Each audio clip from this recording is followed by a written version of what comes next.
আজ রান্না করব কাঁঠালের বিচি ভর্তা। তাই কাঁঠালের বিচিগুলোকে সিটি দিয়ে গলিয়ে নিয়েছি। এই যে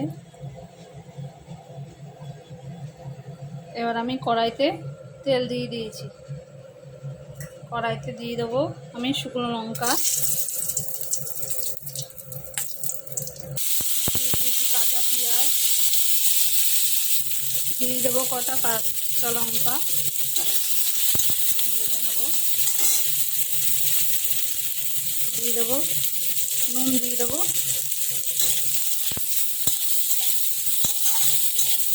আমি এখানে হলুদ ইউজ করবো না, যেহেতু ভর্তাতে হলুদ দেবো না। আর দিয়ে দেবো কটা রসুন।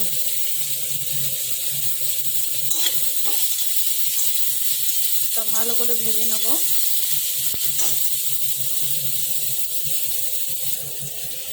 আর পেঁয়াজ ভাজাটা হয়ে গেছে, আমি এবার তুলে নেব।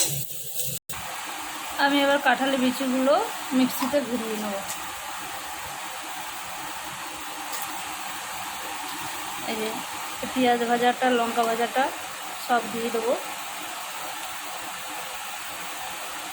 এই যে আমি মিক্সিতে করে নিয়েছি।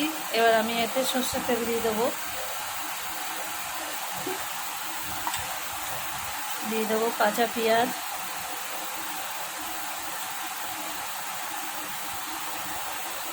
দিয়ে দেবো লবণ, যেহেতু পেঁয়াজ ভাজাতে লবণ আছে, বেশি দেবো না।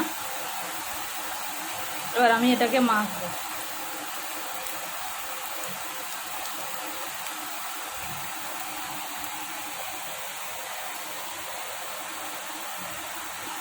এই যে আমার ভর্তাটা এরকম দেখতে হয়েছে, খেতে খুব সুন্দর হয়। এই যে আমার ভর্তাটা এরকম হয়েছে, খেতে খুব সুন্দর হয়। আপনারা এইভাবে করে খাবেন। এই সিজন চলছে এখন কাঁঠালের বিচির, খুব ভালো লাগবে। এক থালা ভাত খাওয়া হয়ে যাবে এতে। আমার তো খুব ভালো লাগে, আপনারাও করে খাবেন।